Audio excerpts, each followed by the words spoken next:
வணக்கம் நண்பர்களே. கொஞ்ச நேரத்துக்கு முன்னாடி தான் சவுக்கு சங்கர் பத்திரிகையாளர் சவுக்கு சங்கர் அவருடைய ஒரு காணொலியை பார்த்தேன். நான் வீடியோ அதில் அவர் சொல்லியிருந்த விஷயங்களை பார்க்கும்போது, நீங்கள் திமுக கட்சிக்கு வாக்களித்தால் தீராத பாவத்தை செய்வதற்கு ஒப்பாக ஆகிவிடும்.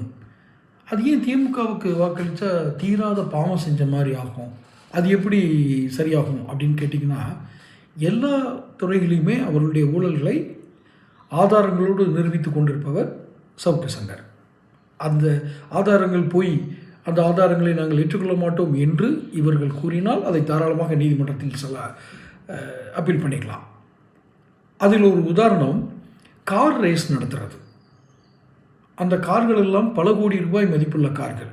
இந்த கார் ரேஸ் நடத்தினா சாதாரணமான நம்மளுடைய தேசிய நெடுஞ்சாலையோ மாநில நெடுஞ்சாலைகளோ அதுக்கு வந்து ஸ்டேட் ஹைவேஸோ அதுக்கு வந்து ஒத்து வராது. அதுக்கென்றே தனியாக ஒரு சாலைகள் அமைக்க வேண்டும். அவைகள் ஏன்னா அந்த கார் போகிற ஸ்பீடு கடும் ஸ்பீடாக இருக்கும்.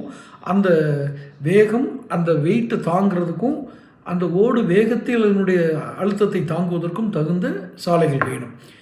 இதை வந்து இருங்காட்டுக்கோட்டைன்னு சொல்லி சென்னையில் ஒரு இடம் இருக்குது, ஸ்ரீபெரும்புதூர் பக்கத்தில் இருக்குது. அடிக்கடி நாம் பல வருஷங்களாக நம்ம வந்து அதில் ரேஸ் நடக்கிறதெல்லாம் கேள்விப்பட்டுருப்போம்.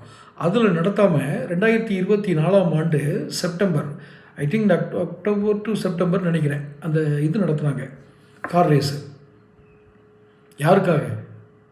ஒரு விளையாட்டு பிள்ளை, அவர் விளையாட்டு அமைச்சர்லாம் கிடையாது, உதயநிதி, இவருக்காக தான் நடத்துனாங்க. அதுக்கப்புறம் அவரோட குடும்பம் திரையுலகை சேர்ந்தவர்கள்லாம் உட்காந்து பார்க்குறதுக்காக நடத்துகிறாங்க. எங்கே? இருங்காட்டுக்கோட்டையில் இல்லை, மவுண்ட் ரோட்டில், சென்னை நகரத்தில் இருக்க முக்கியமான சாலைகளில் வரும். அன்று போக்குவரத்து மாற்றம் செய்யப்பட்டது. வேணா அன்றைக்கி ஞாயிற்றுக்கிழமை சொல்லுவாங்க, அன்றைக்கி இப்போ ஒரு லீவு நாள்லாம் நடத்தணும். மக்களுக்கு என்ன பிரயோஜனம்? அதுக்கு எவ்வளோ செலவாச்சு? யார் காசு?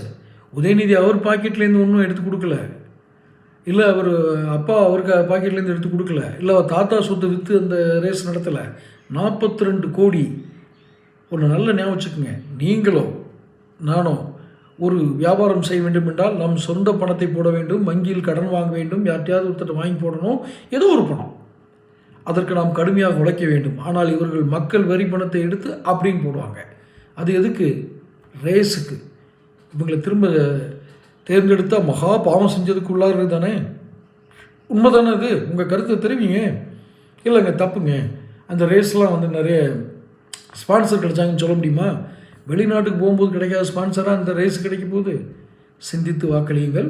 உங்கள் கருத்துக்களை பதிவிடுங்கள் கமெண்ட் பாக்ஸில். சேனல் சப்ஸ்கிரைப் பண்ணிக்கோங்க.